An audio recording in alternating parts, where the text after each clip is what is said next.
رب اشرح لي صدري ويسر لي أمري واحلل عقدة من لساني يفقه قولي رب اشرح لي صدري ويسر لي أمري واحلل عقدة من لساني يفقه قولي. الحمد لله رب العالمين والعاقبة للمتقين محمد وعلى آله وأصحابه أجمعين. أما بعد، أعوذ بالله من الشيطان الرجيم. بسم الله الرحمن الرحيم. فلولا نفر من كل فرقة منهم طائفة ليتفقهوا في الدين ولينذروا قومهم إذا رجعوا إليهم لعلهم يحذرون. محترم سامعین، ساری تعریف اللہ رب العالمین وحدہ لا شریک کے لیے ہے، اور درود و سلام ہو ہمارے آخری نبی جناب محمد رسول اللہ صلی اللہ علیہ وسلم پر. سامعین کرام، ہم جس عنوان کے تحت آپ کے سامنے لب کشائی کرنے جا رہے ہیں وہ ہے اصول الفقہ، اور اس کے کچھ سلسلے تقریباً 5 یا 6 جو قسطیں تھیں اس سے پہلے بیان کی گئی ہیں اور تفصیل سے اس میں وضاحت کی گئی تھی. آج کے اس مفصل درس میں انشاءاللہ ہم اصول الفقہ کے جو بنیادی مصادر ہیں اس کے متعلق گفتگو کریں گے. یعنی یہ جو فقہ ہے، فقہ کا ماخذ کیا ہے، مصدر کیا ہے، اور کہاں سے ہم یہ فقہ حاصل کر سکتے ہیں. فقہ مطلب دین کی سمجھ یا دین کا فہم ہے. تو یہ جو دین کا فہم ہے، یہ جو دین کا سمجھ ہے، اس کو ہم کہاں سے حاصل کریں گے، بنیادی ریسورسز کیا ہے، وہ ذرائع کیا ہے، اس کو ہم انشاءاللہ مختصراً اور واضح انداز میں جاننے اور سمجھنے کی کوشش کریں گے. محترم سامعین کرام، دین کے جو مسائل ہیں وہ بنیادی طور پر 3 ہیں. ایک کا تعلق عقیدے سے ہے، یعنی انسان اس میں عقیدے سے متعلق گفتگو کرتا ہے، اور وہ بہت تھوڑے ہیں اور وہ متعین ہیں.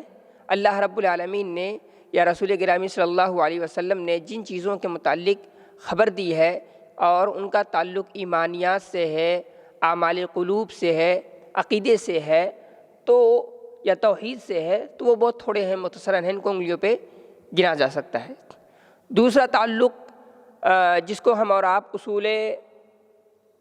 جن کا ہم اور آپ اعمال کے نام سے جانتے ہیں، تو وہ اعمال یا وہ احکام یہ جو ہے یہ بہت زیادہ ہیں. ان کو اہل علم نے 4 ابواب میں تقسیم کیا ہے. مثلا ایک چیز ہے معاملات میں، یعنی ہم اور آپ اس کا تعلق انسانوں سے ہے. تو یعنی انسان آپس میں جو ایک دوسرے سے معاملہ کرتے ہیں تو اس کی بہت ساری قسمیں ہیں، بہت سارے انواع و اقسام ہیں جس کو ہم اور آپ جو ہے شمار نہیں کر سکتے ہیں، گن نہیں سکتے ہیں. اور نئے دور میں، نئے ٹیکنالوجی کے دور میں اس کے متعدد چیزیں اور متعدد شکلیں اور اپنے انواع و اقسام کے ساتھ وہ آ رہی ہیں اور آگے بھی آتے رہیں گی. تو یہ بہت ہی زیادہ وسیع باب ہے احکام کے سلسلے میں، جس کو ہم اور آپ معاملات کے نام سے جانتے ہیں. اسی طریقے سے دوسرا ہے عبادات. تو یعنی اصول الفقہ کا جو دوسرا حصہ ہے، یا یہ کہ دین کا جو دوسرا حصہ ہے وہ عبادات پر مشتمل ہے. تو عبادات جو ہے یہ بھی بہت زیادہ اپنے اندر جتنے بھی عبادات کی قسمیں ہو سکتی ہیں وہ ساری عبادات اس کے اندر سمٹ کر کے آ جاتی ہیں.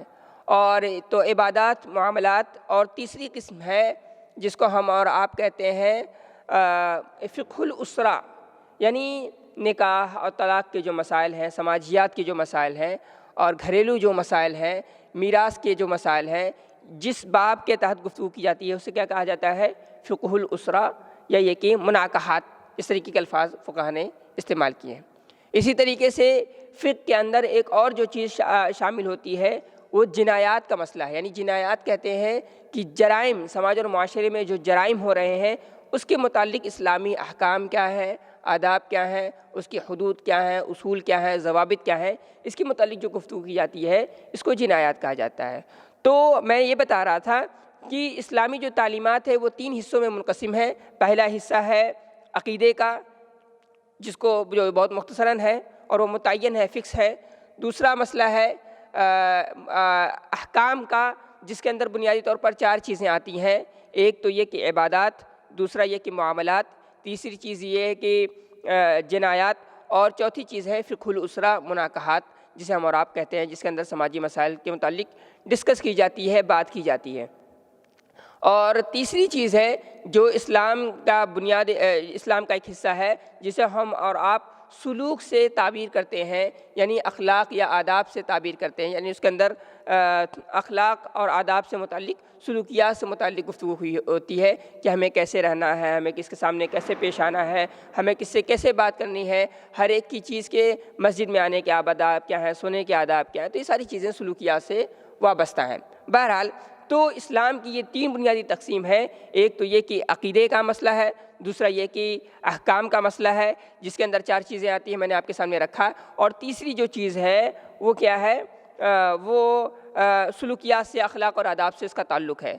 تو بہرحال یہ 4 چیزیں بنیادی طور پر جو ہے احکام کے اندر شامل ہے، اور وہ کیا ہے وہ میں ریپیٹ کر چکا ہوں۔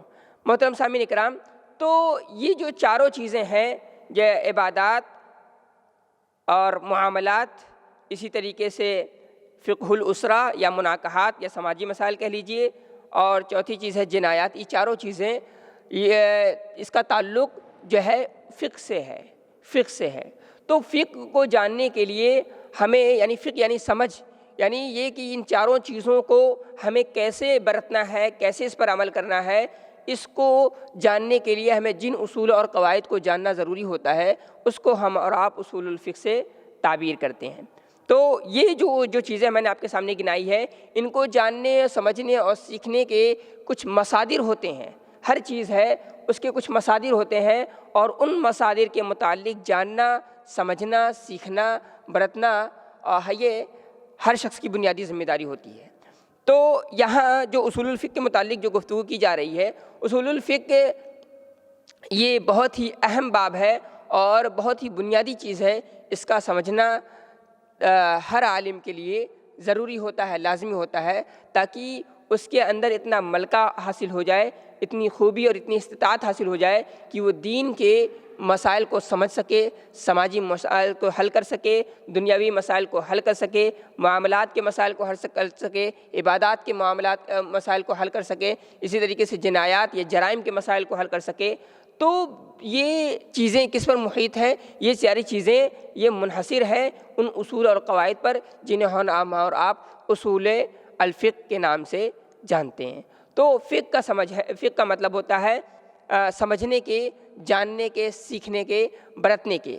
تو یہ جو بنیادی مسائل ہیں اسلام کے، یا فنڈامنٹل جو رائٹس ہیں، جو اصول اور ضوابط ہیں زندگی گزارنے کے، تو ظاہر ہے عبادات کی جو ہم اور آپ تعریف کرتے ہیں، عبادات کیا ہے؟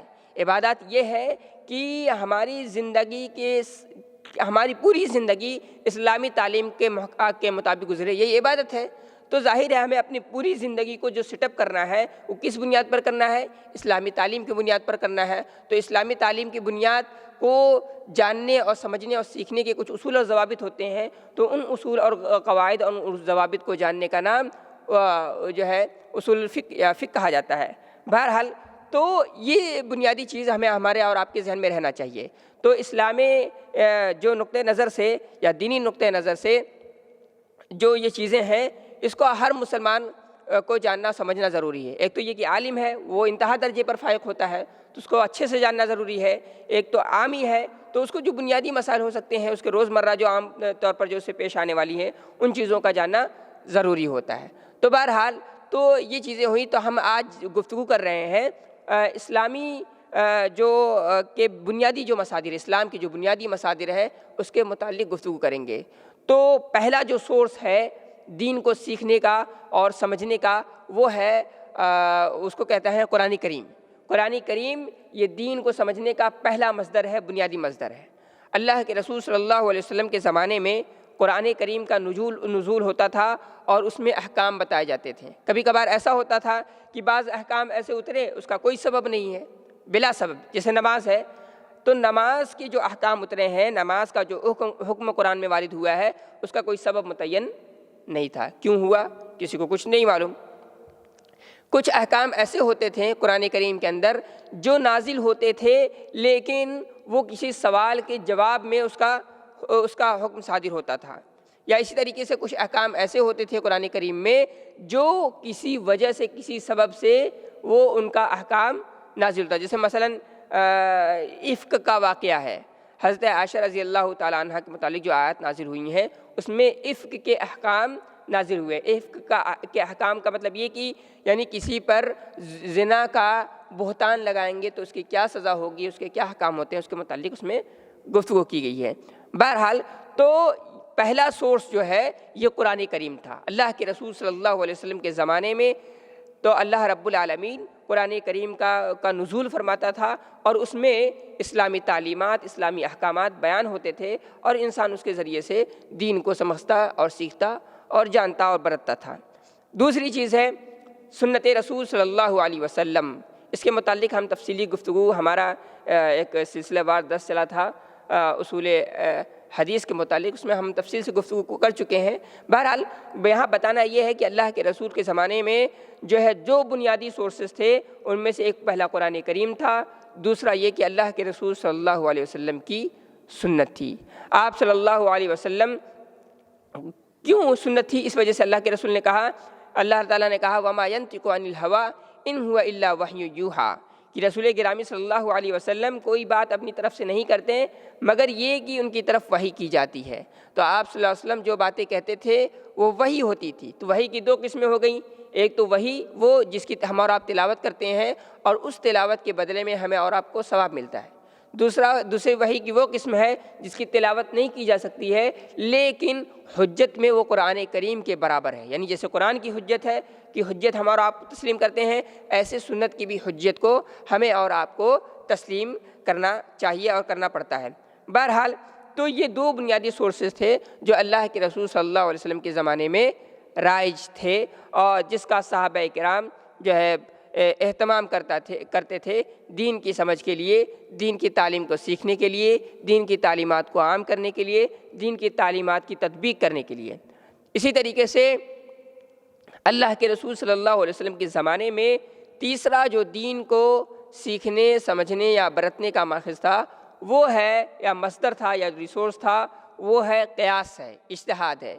بہت سارے لوگ یہ کہتے ہیں کہ اہل حدیث جو ہے وہ اجتہاد کو نہیں مانتے ہیں، وہ قیاس کو نہیں مانتے ہیں، ان کے یہاں قیاس ہے ہی نہیں، وہ صرف قرآن اور حدیث کی بات کرتے ہیں۔ یہ بات صحیح نہیں ہے، درست نہیں ہے، غلط ہے۔ جبکہ اللہ کے خود حدیثوں کے اندر اللہ کے رسول صلی اللہ علیہ وسلم نے بھی اجتہاد کیا ہے۔ بہت ہی مشہور واقعہ ہے شہد کھانے کا واقعہ۔ اللہ کے رسول صلی اللہ علیہ وسلم کی بیوی نے، حضرت حفصہ نے، حضرت عائشہ نے یہ پلان بنایا کہ کیسے کر کے ہم اللہ کے رسول صلی اللہ علیہ وسلم سے شہد کا کھانا چھڑوا دیں، ترک کرا دیں۔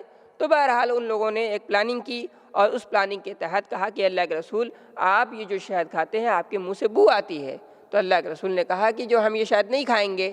تو فوراً اللہ رب العالمین نے ان پر ان کی جو ہے تنبیہ کی اور ان کو بتایا کہ یہ چیزیں درست نہیں ہیں، کہ جو چیزیں اللہ رب العالمین نے آپ کے لیے حلال کر رکھی ہیں آپ اس کو حرام کرا دیں۔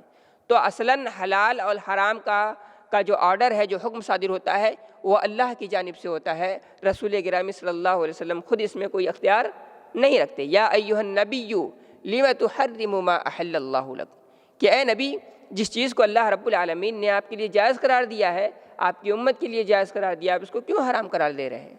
تو یہاں اس سے پتہ چلتا ہے کہ آپ صلی اللہ علیہ وسلم اجتہادات کرتے تھے، اجتہادات فرماتے تھے، قیاس کرتے تھے بہت سارے مسئلے میں۔ جیسے مثال کے طور پر ایک اور مثال لے لیں، غزوہ بدر کے موقع پر اللہ کے رسول صلی اللہ علیہ وسلم نے قیدیوں کے متعلق یہ حکم صادر فرمایا کہ جو ہے ان سے فدیہ لے کر کے انہیں آزاد کر دیا جائے، لیکن اللہ تعالیٰ نے ان کو وحی کے ذریعے سے تنبیہ فرمائی، کہا کہ بھائی یہ اختیار آپ کو نہیں ہے، اور پھر وہاں پر جو ہے اللہ کے رسول صلی اللہ علیہ وسلم پھر بعد میں جو ہے انہیں قتل کرنے کا حکم صادر فرمایا گیا۔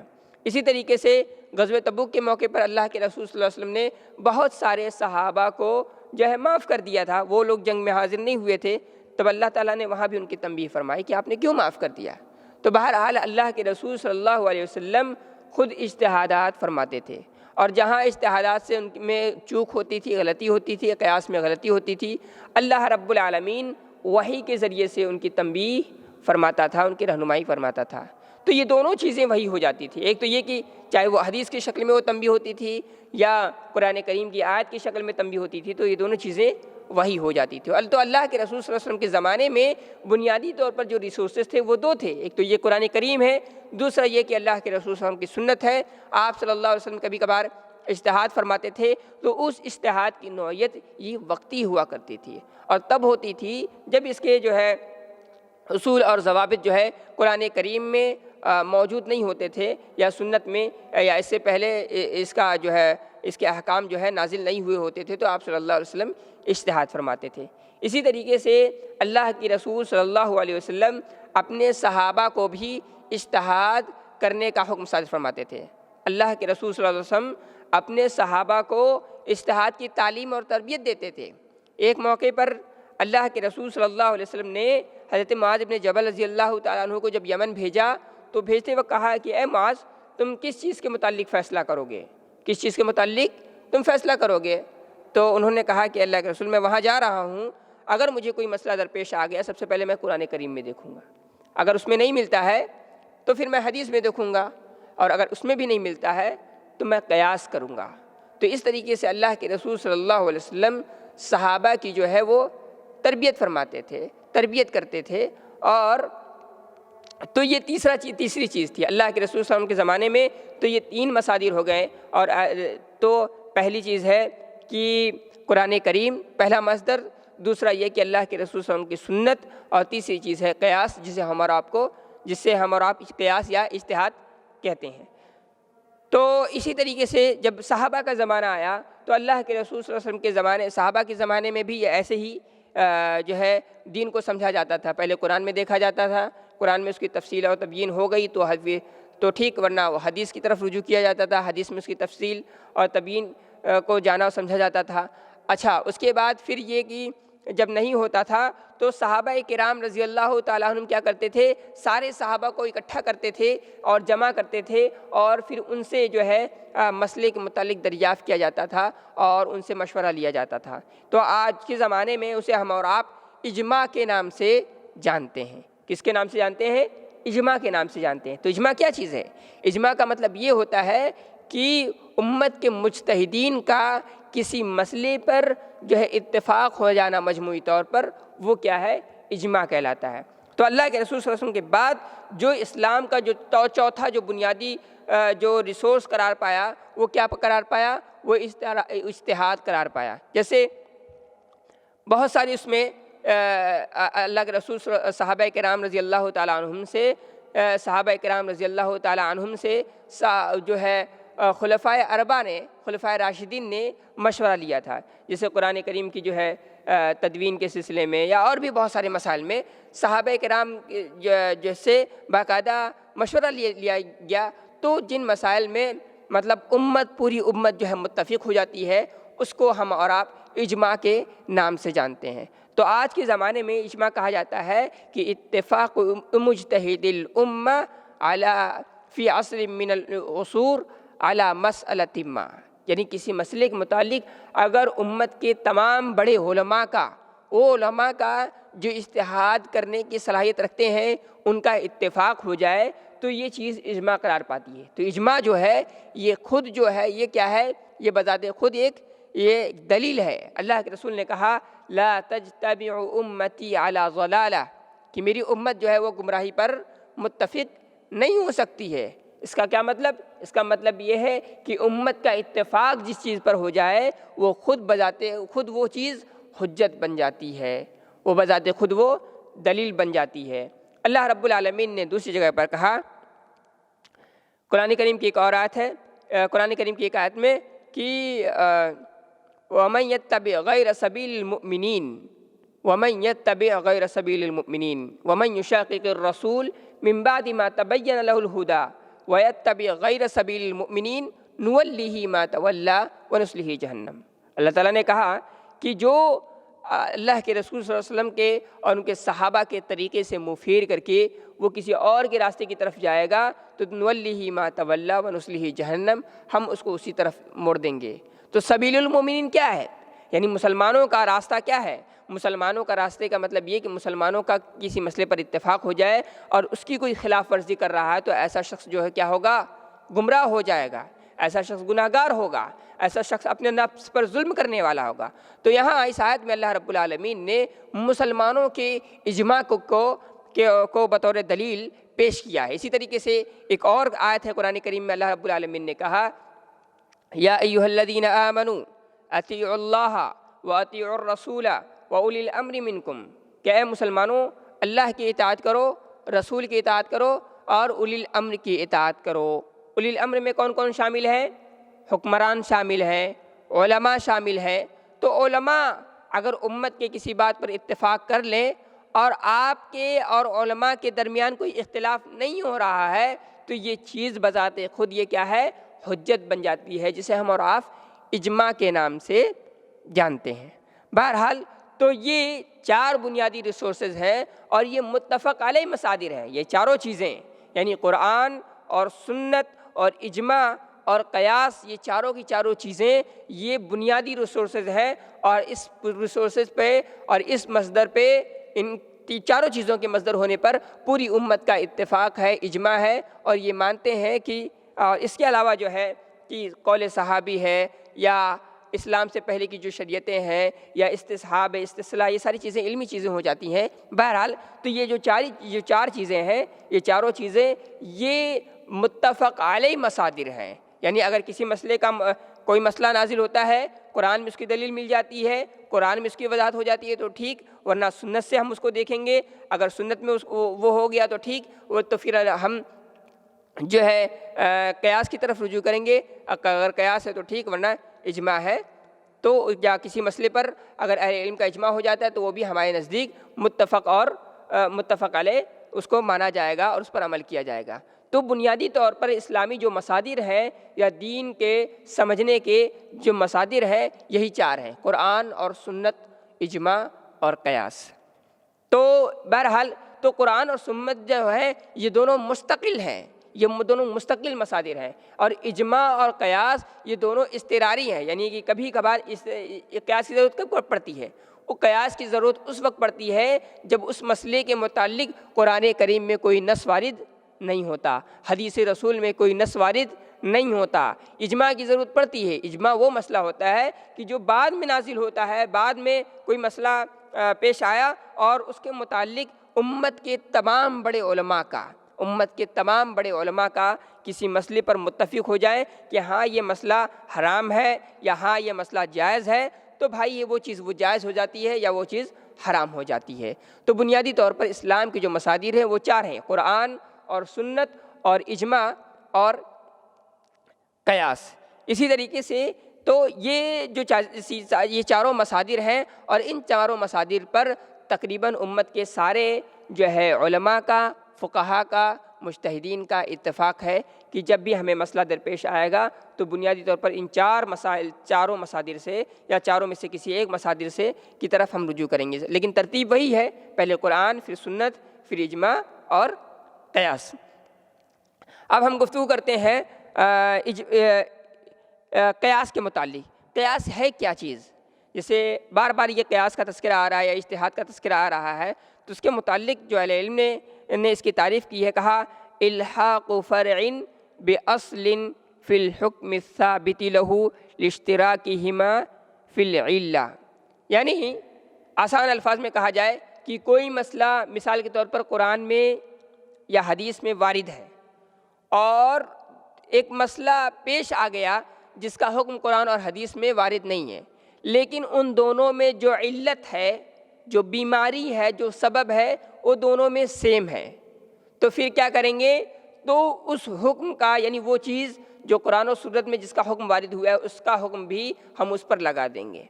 مثال کے طور پر جیسے قرآن کریم میں اللہ رب العالمین نے شراب کو حرام قرار دیا ہے۔ آج کے زمانے میں کوئی سگریٹ پیے یا نشہ آور چیزیں یا چرس پیے، گانجا پیے، تو ہم اس کو بھی حرام قرار دیں گے۔ کیوں حرام قرار دیں گے؟ اس لیے اب دیکھیں، حرام کی اس کی تو کوئی دلیل نہیں ہے، سگریٹ حرام ہے اس کی کوئی دلیل نہیں ہے، لیکن ہم اس کو حرام کیوں قرار دیں گے؟ اس کی وجہ ہے۔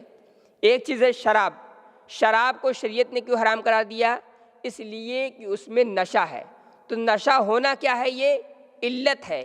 اسی طریقے سے جو چرس، گاجا یا سگریٹ پیتے ہیں وہ کیا ہے؟ نشاور چیزیں، اس میں بھی کیا پایا جا رہا ہے؟ نشہ پایا جا رہا ہے۔ تو نشہ یہاں بھی ہے، نشہ وہاں بھی ہے۔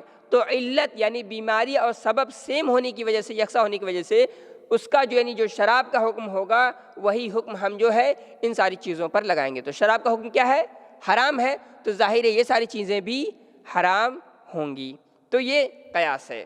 تو قیاس میں بنیادی طور پر 4 چیزیں پائی جانی چاہیے۔ پہلی چیز ہے کہ الاصل، یعنی کہ ایک مسئلہ ہے جو قرآن و سنت میں موجود ہے۔ دوسرا یہ کہ وہ مسئلہ جو بعد میں آیا ہے اور قرآن و سنت میں اس کی مثال موجود نہیں ہے۔ اور پھر یہ کہ ہم یہ دیکھیں گے یہ دونوں جو مسئلے، ایک تو قرآن میں ہے اور دوسرا یہ کہ وہ مسئلہ وہ حدیث میں ہے۔ ان دونوں مسئلوں میں ہم یہ دیکھیں گے کہ ان دونوں میں علت کیا ہے، یعنی سبب کیا ہے۔ تو ہم نے دیکھا کہ چرس، گاجا یا سگریٹ ہے، یا اسی طریقے سے جو شراب ہے، ان دونوں میں کیا ہے؟ علت جو ہے، جو سبب ہے وہ کیا ہے؟ اسکار ہے، نشاور ہونا ہے، نشے کا پایا جانا ہے۔ تو نشے کا پایا جانا جب دونوں میں پایا جا رہا ہے تو دونوں کا حکم بھی ایک ہوگا۔ اسے ہم اور آپ قیاس کے نام سے جانتے ہیں۔ تو اور ان دونوں پہ جو حکم لگے گا وہ حکم کس کا لگے گا؟ یعنی جو حکم اصل کا ہے وہی حکم اس کا بھی ہوگا، فرع کا بھی ہوگا۔ یعنی شراب کا حکم حرام تھا تو ظاہر ہے سگریٹ، بیڑی اور گاجا اور چرس، ان تمام چیزوں کا بھی حکم، ان پر بھی جو حکم لگے گا وہ حرام کا ہوگا۔ بہرحال تو یہ رہی اجماع قیاس کے متعلق کچھ بنیادی باتیں اور کچھ بنیادی چیزیں جس کو میں نے بہت ہی مختصر انداز میں آپ کے سامنے رکھنے کی کوشش کی ہے۔ اچھا، اب یہ جو چوتھا جو مصدر تھا جسے ہم اور آپ کہتے ہیں اجماع کیا ہے؟ تو اجماع کے متعلق علماء نے لکھا ہے اتفاق مجتہد الامہ فی عصر من العصور علی حکم شرعی، کسی شرعی مسئلے پر امت کے مجتہدین کا اتفاق ہو جانا، یہ کیا ہے؟ یہ فی نفسی ہی اجماع کہلاتا ہے۔ یہ مسئلہ کیا کہلاتا ہے؟ اجماع کہلاتا ہے۔ تو اجماع جو ہے یہ بذات خود حجت ہے۔ اس کی میں نے کئی دلیلیں آپ کے سامنے پیش رکھی تھیں اور میں نے آپ کو بتایا تھا۔ تو اجماع کی علماء نے کئی تقسیم کی ہے۔ ایک اجماع ہوتی ہے الاجماع الصریحی، الاجماع الصریح، یعنی وہ اجماع جس میں باقاعدہ امت کے بڑے علماء نے، مجتہدین نے باقاعدہ صراحت کر دی ہو کہ یہ جو چیزیں ہیں یہ بالکل حرام ہے یا بالکل جائز، یعنی کسی مسئلے کے متعلق ان کا اتفاق ہو جاتا ہے کسی کے حرام ہونے پر یا کسی کے جائز ہونے پر، اور سب نے اس کی صراحت کر دی ہو تو وہ چیز کیا ہو جاتی ہے؟ تو یہ اس کو اجماع صریحی کہا جاتا ہے۔ دوسرا ہے الاجماع السکوتی، یعنی وہ اجماع جس پر امت کے بعض مجتہدین نے، بعض بڑے علماء نے تو کلام کیا ہو لیکن دوسرے علماء نے خاموشی اختیار فرمائی ہو، اس انداز سے کہ ان کی خاموشی اس بات کی طرف اشارہ نہیں کرتی ہے کہ وہ لوگ غصے کے مارے یا ناراضگی کی وجہ سے وہ لوگ خاموش ہیں، تو اس کو اجماع سکوتی کہا جاتا ہے، اور یہ اجماع بھی حجت کہلاتی ہے۔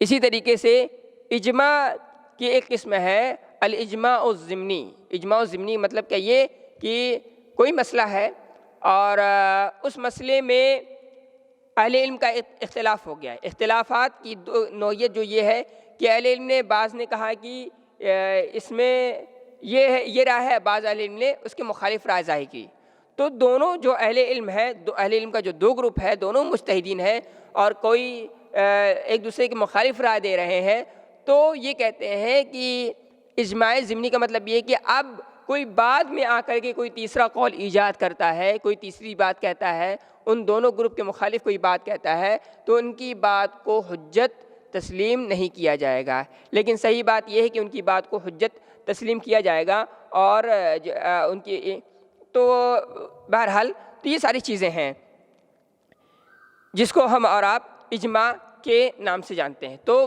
قرآن کریم یعنی یا یہ فقہ کے جو بنیادی جو مصادر ہیں وہ 4 ہیں، قرآن اور سنت اور اجماع اور قیاس، اور یہ چاروں چیزیں متفق علیہ ہیں، یعنی اس پر باقاعدہ امت کا اتفاق ہے، اجماع ہے، پوری امت نے اس کو تسلیم کیا ہے، اس کو مانا ہے، اور یہ حجج شرعیہ میں سے ہے۔ یعنی اگر کوئی کہہ دیا جائے کہ یہ مسئلہ قیاسی ہے تو وہ حجت شرعیہ میں سے ہے، یا یہ کہہ دیا جائے کہ یہ مسئلہ اجماعی ہے تو وہ حجت شرعیہ میں سے ہے۔ کوئی شخص کے اندر یہ جرت نہیں ہونی چاہیے کہ وہ اس کا انکار کر دے۔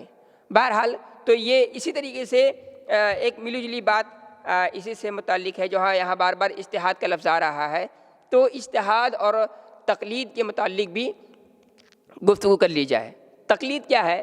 تقلید کہتے ہیں کہ بلا دلیل کسی کے بات کو مان لینا۔ تو عموماً جو عوام ہوتی ہے، جو پبلک ہوتی ہے، وہ کیا ہوتی ہے؟ وہ مقلد ہوتی ہے، اس لیے کہ اسے عربی زبان نہیں آتی، اسے شریعت کا علم نہیں ہوتا، تو وہ کیا کرے گی؟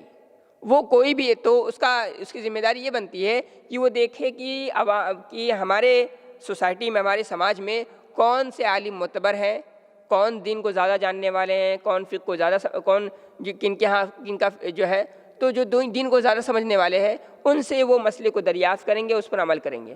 تو عموماً جو عامی ہوتے ہیں، جو عام لوگ ہوتے ہیں، وہ مقلد ہوتے ہیں۔ وہ کیا ہوتے ہیں؟ وہ مقلد ہوتے ہیں، وہ تقلید کرتے ہیں۔ اور ایک عالم جو ہوتا ہے، تو اسی طریقے سے عالم جو ہوتا ہے، عالم کی بھی کیٹیگری ہوتی ہے، ٹھیک ہے، عالم کی بھی کیٹیگری ہوتی ہے۔ تو عالم کی کیٹیگری کیا ہے؟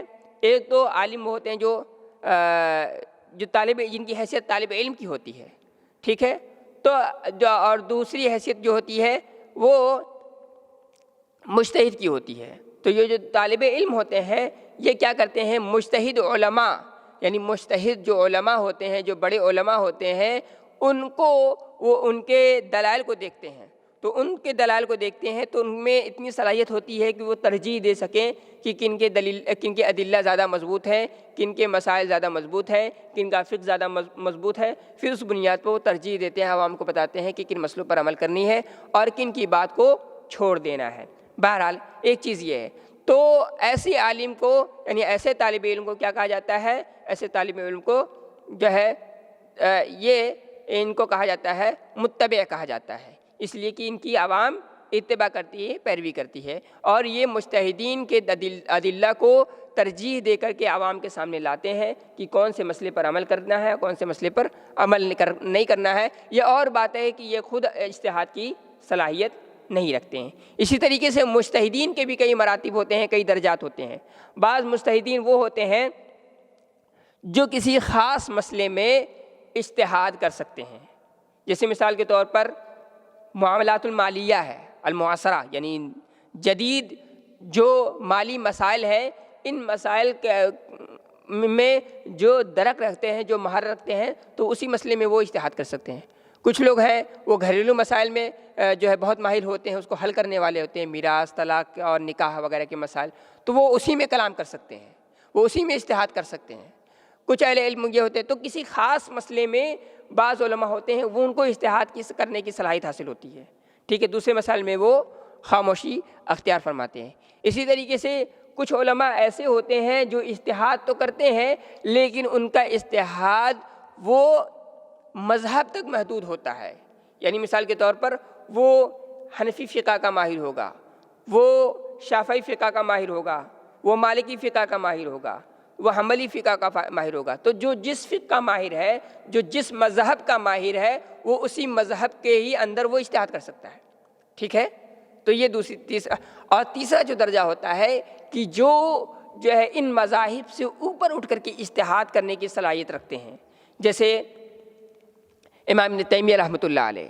تو اس کے علاوہ بھی بہت سارے اہل علم ہیں جو باقاعدہ جو ہے جتنے مسائل ہیں یا جتنے مذاہب ہیں، ان مذاہب سے اوپر اٹھ کر کے تمام مذاہب کے دلائل کو ترجیح دے کر کے وہ باقاعدہ کوئی رخ اختیار کرتے ہیں، کوئی رائے اختیار کرتے ہیں، تو اس کو ہم اور آپ کیا کہتے ہیں؟ اس کو جو ہے مجتہد مطلق کہا جاتا ہے۔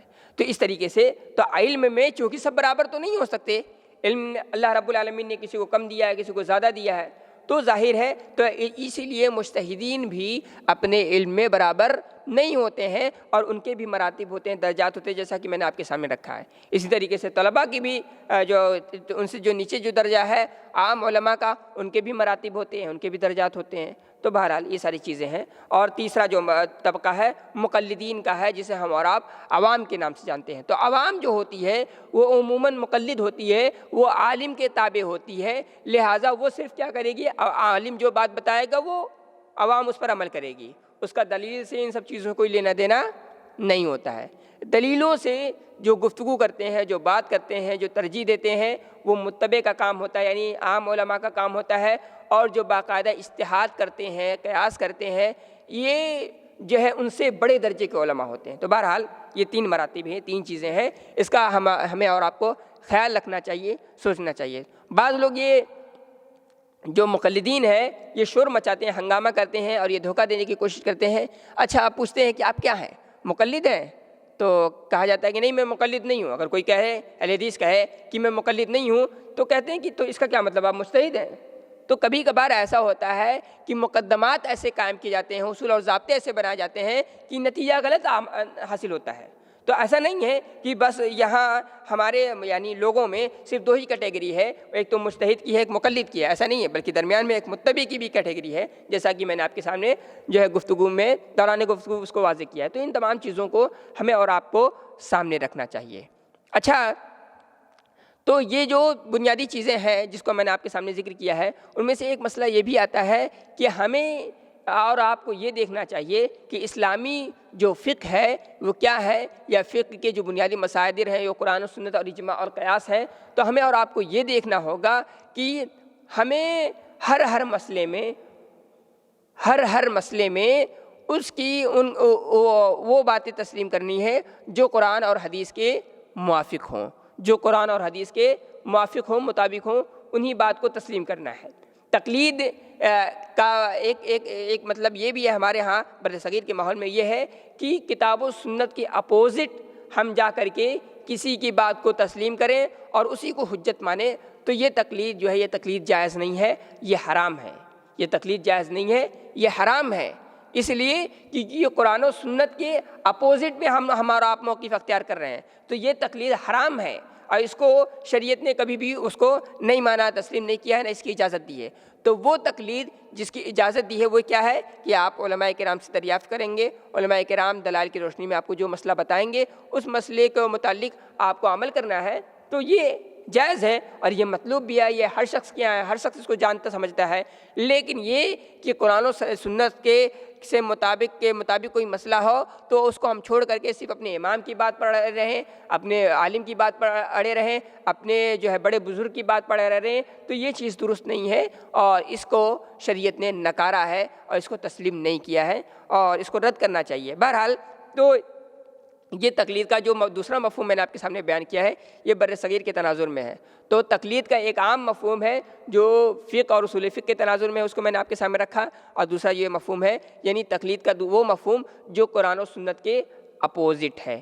اسی طریقے سے ایک مسئلہ یہ بھی آتا ہے ہمارے اور آپ کے سامنے کہ کیا بہت سارے لوگ ہیں ہمارے ہاں اپنے آپ کو حنفی، شافعی، مالکی، حنبلی کہتے ہیں، تو حنفی، شافعی، مالکی، حنبلی کہنا یہ کیسا ہے؟ یہ تو دیکھیں اس سلسلے میں علماء کی کئی رائے ہیں، مختلف رائے ہیں۔ بعض علماء یہ کہتے ہیں کہ حنفی، شافعی، مالکی، حنبلی کہنا یہ واجب ہے، یعنی ہر مسلمان کے لیے ضروری ہے کہ وہ کسی نہ کسی مذہب سے اپنا تعلق جوڑے رکھے، وہ یہ کہے کہ میں حنفی ہوں، میں شافعی ہوں، میں مالکی ہوں، میں حنبلی ہوں، اور وہ جو حنبلی ہے وہ حنبلی فقہ کے مطابق عمل کرے، جو شافعی ہے وہ شافعی فقہ کے مطابق عمل کرے، جو حنفی ہے وہ حنفی فقہ کے مطابق عمل کرے، جو مالکی ہے وہ مالکی فقہ کے مطابق عمل کرے، یا چاہے اس کا مذہب کتاب و سنت کے موافق ہو یا نہ ہو۔ تو یہ چیزیں اصلاً اس کا حکم یہ ہے کہ یہ حرام ہے، جو لوگ واجب کرتے ہیں، یہ بھی درست نہیں ہے۔ دوسری چیز یہ کہ بعض علماء یہ کہتے ہیں، دوسرا گروپ جو ہے وہ یہ کہتے ہیں کہ نہیں، جو ہے حنفی، شافعی، مالکی، حنبلی کہنا یہ قطعاً جائز نہیں ہے، تو یہ بھی غلط ہے۔ تو یہ دونوں افراط و تفرید کی راہیں ہیں، یہ دونوں صحیح نہیں ہیں۔ جو صحیح موقف ہے وہ کیا ہے کہ آپ اپنے آپ کو حنفی، شافعی، مالکی، حنبلی کہیں، کوئی مسئلہ نہیں ہے، بس یہ ہے کہ شرط یہ ہونی چاہیے کہ آپ جب بھی عمل کریں کتاب و سنت کے، آپ اپنے مذہب پر رہتے ہوئے وہ اپنے مذہب کے ان مسائل کو اتباع کریں، ان مسائل پر عمل کریں جو مسائل قرآن و سنت کے موافق ہیں۔ اگر آپ کا مذہب، آپ کا مسلک جو ہے وہ قرآن و سنت کے خلاف ہے کسی مسئلے میں، تو آپ اس کو ترک کریں گے، اور اس کا مطلب یہ نہیں ہے کہ آپ اپنے مذہب سے خارج ہو گئے۔ اس کا مطلب یہ نہیں ہے کہ آپ اپنے مذہب سے خارج ہو گئے۔ مثلا کوئی شخص ہے، رفع الیدین کی بات ہے یا فاتحہ خلف الامام کی بات ہے، کوئی حنفی ہے اور وہ یہ کہتا ہے کہ میں حنفی ہوں اور لہٰذا میں امام کے پیچھے آمین نہیں بولوں گا، رفع الیدین نہیں کروں گا، تو یا پھر یہ کہ اگر وہ رفع الیدین کرتا ہے، آمین بولتا ہے اور اپنے آپ کو حنفی بھی کہتا ہے، تو اس کا مطلب یہ نہیں ہے کہ وہ حنفی مذہب سے خارج ہو گیا ہے۔ کیوں؟ اس لیے کہ امام ابو حنیفہ کا بلکہ ائمہ اربعہ کا یہ متفق علیہ یہ مسلک ہے، یہ طریقہ رہا ہے کہ وہ ہمیشہ قرآن و حدیث کے مطابق فتویٰ دینے کی کوشش کرتے تھے، اپنی رائے ظاہر کرتے تھے، اور اس میں وہ کبھی غلطی پر بھی ہوتے تھے اور کبھی وہ درست رائے بھی ہوتے تھے۔ تو یہ ساری چیزیں ان کے ہاں رائج تھیں اور اس کا وہ اہتمام کرتے تھے۔ امام ابو حنیفہ نے کہا اذا صح الحدیث فهو مذہبی، کہ اگر حدیث صحیح ہے تو وہی میرا مذہب ہے۔ تو ظاہر ہے اگر کوئی اپنے آپ کو حنفی کہنے والا ہے اور وہ مسائل احناف کے، وہ مسائل جو قرآن و حدیث کے خلاف ہیں، اگر کوئی شخص جو ہے اس کو چھوڑ کر کے، یعنی مذہبی مسائل کو چھوڑ کر کے وہ قرآن و حدیث کی راہ کو اپناتا ہے ان مسائل میں جن میں ان کا مذہب قرآن و حدیث کے مخالف ہے، تو ایسا شخص جو ہے اپنے مذہب سے خارج نہیں ہوگا۔ کیوں خارج نہیں ہوگا؟ اس لیے کہ امام ابو حنیفہ نے کہا کہ اذا صح الحدیث فهو مذہبی۔ تو بہرحال تو یہ اجتہاد و تقلید کے مسائل تھے، اور کچھ بنیادی جو ریسورسز تھے، اسلامی مصادر تھے، اس کے حوالے سے میں نے آپ کے سامنے رکھا ہے۔ اللہ رب العالمین سے دعا ہے رب العالمین ہماری اور آپ کی اصلاح فرمائے، آمین۔ وآخر دعوانا الحمد للہ رب العالمین۔